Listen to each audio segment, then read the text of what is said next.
ನಮಸ್ಕಾರ. ನಾನು ಜ್ಯೋತಿ ಪುರಾಣಿಕ್. ನನ್ನ ಚಾನೆಲ್ ಧಾರ್ಮಿಕ ಮತ್ತು ಪೌರಾಣಿಕ ಕಥೆಗಳು.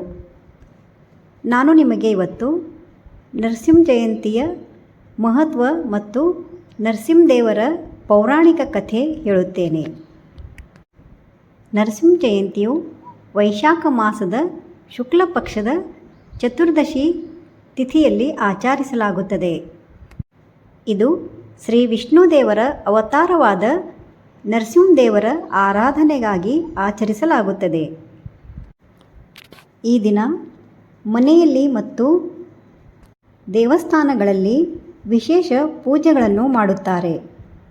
ಹಾಗೂ ಯಾರ ಮನೆಯಲ್ಲಿ ನರಸಿಂಹದೇವರು ಕುಲದೇವತೆಯಾಗಿರುತ್ತಾರೆ ಅಂತಹವರು ನರಸಿಂಹ ಜಯಂತಿಯನ್ನು ಹಬ್ಬದಂತೆ ಆಚರಿಸುತ್ತಾರೆ.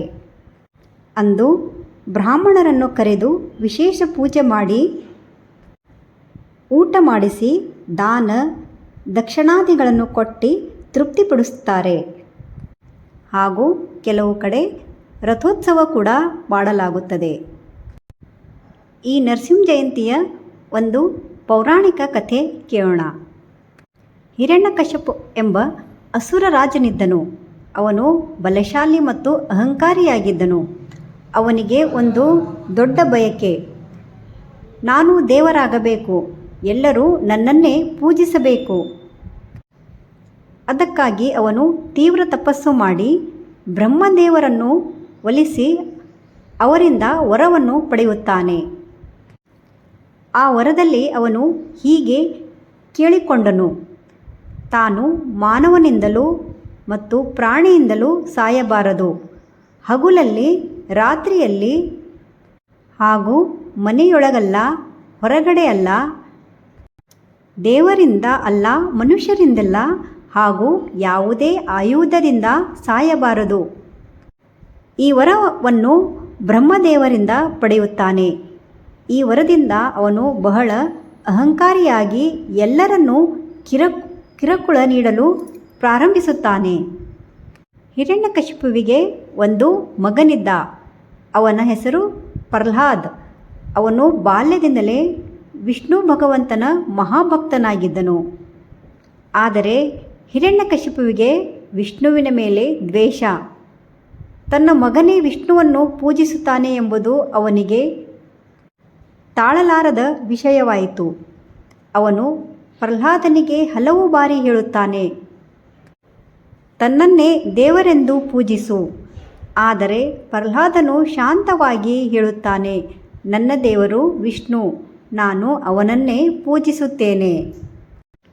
ಹಿರಣ್ಯಕಶಿಪುವು ಕೋಪದಿಂದ ಪ್ರಹ್ಲಾದನನ್ನು ಹಲವು ಬಾರಿ ಕೊಲ್ಲಲು ಪ್ರಯತ್ನಗಳು ಮಾಡುತ್ತಾನೆ.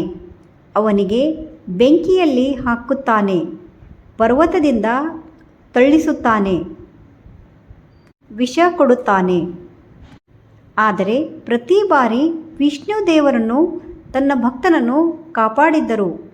ಇದರಿಂದ ಹಿರಣ್ಯಕಶಿಪುವು ಇನ್ನಷ್ಟು ಕೋಪಗೊಂಡನು.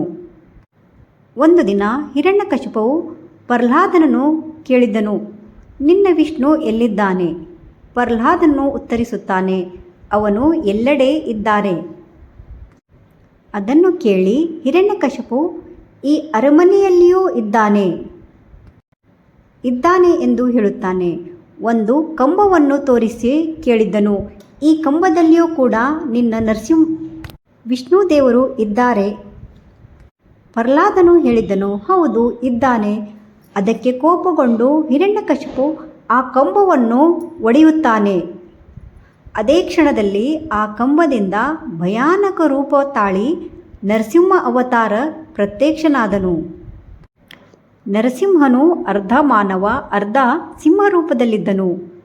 ಮಾನವನ ದೇಹ, ಸಿಂಹದ ಮುಖ ಮತ್ತು ನಖಗಳು ಅಂದರೆ ಉಗುರುಗಳಿದ್ದವು.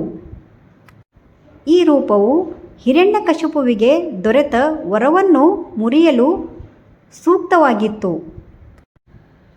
ನರಸಿಂಹನು ಹಿರಣ್ಯಕಶಿಪುವನ್ನು ಹಿಡಿದು ಮನೆ ಒಳಗೆ ಅಲ್ಲ ಹೊರಗೆ ಅಲ್ಲ, ಬಾಗಿಲಿನ ನಡುವೆ ಅಂದರೆ ಹೊಸ್ತಿಲಿನ ಮೇಲೆ ಕುಳಿತು ಹಗಲೂ ಅಲ್ಲ ರಾತ್ರಿಯಲ್ಲ ಸಂಧ್ಯಾಕಾಲದಲ್ಲಿ ಆಯುಧವಿಲ್ಲದೆ ತನ್ನ ನಖಗಳಿಂದ ಅಂದರೆ ಉಗುರಿನಿಂದ ಅವನ ಹೊಟ್ಟೆಯನ್ನು ಹರಿದು ಹಾಕುತ್ತಾನೆ.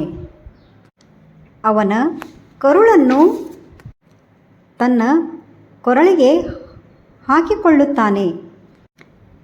ಈ ದಿನವನ್ನೇ ನರಸಿಂಹ ಜಯಂತಿ ಎಂದು ಆಚರಿಸಲಾಗುತ್ತದೆ. ಶ್ರೀ ವಿಷ್ಣು ನರಸಿಂಹದೇವರ ಅವತಾರವನ್ನು ಧರಿಸಿ ಹಿರಣ್ಯಕಶಿಪುವಿಗೆ ಸಾಯಿಸುತ್ತಾರೆ. ನಂತರ ನರಸಿಂಹದೇವರು ತನ್ನ ಕೋಪವನ್ನು ಶಾಂತ ಮಾಡಿಕೊಂಡು ಪ್ರಹ್ಲಾದನಿಗೆ ಆಶೀರ್ವಾದ ನೀಡುತ್ತಾರೆ. ನಿನ್ನ ಭಕ್ತಿ ಅತ್ಯುನ್ನತವಾಗಿದೆ, ನೀನು ಸದಾ ಧರ್ಮದ ಮಾರ್ಗದಲ್ಲಿ ಇರಬೇಕೆಂದು ಆಶೀರ್ವದಿಸುತ್ತಾರೆ. ಈ ದಿನ ಪ್ರಹ್ಲಾದನ ಭಕ್ತಿಯನ್ನು ಸ್ಮರಿಸುತ್ತೇವೆ. ಪ್ರಹ್ಲಾದನು ಎಷ್ಟು ಕಷ್ಟ ಬಂದರೂ ದೇವರನ್ನು ಬಿಟ್ಟಿಲ್ಲ. ಆದ್ದರಿಂದ ದೇವರು ಸ್ವಂತ ಬಂದು ಅವನನ್ನು ಕಾಪಾಡಿದರು. ದೇವರು ಯಾವ ರೂಪದಲ್ಲಿ ಬಂದು ತನ್ನ ಭಕ್ತರನ್ನು ರಕ್ಷಿಸುತ್ತಾರೆ. ನರಸಿಂಹದೇವರು ಸಂಧ್ಯಾಕಾಲದಲ್ಲಿ ಪ್ರತ್ಯಕ್ಷ ಆದುದರಿಂದ ಸಾಯಂಕಾಲ ಕೂಡ ಪೂಜೆ ಮಾಡಲಾಗುತ್ತದೆ. ಇದು ನರಸಿಂಹ ಜಯಂತಿ ಮತ್ತು ನರಸಿಂಹದೇವರ ಕಥೆ. ನಿಮಗೆ ನನ್ನ ವಿಡಿಯೋ ಇಷ್ಟವಾದಲ್ಲಿ ಲೈಕ್, ಶೇರ್, ಸಬ್ಸ್ಕ್ರೈಬ್ ಮಾಡಿ. ಧನ್ಯವಾದ.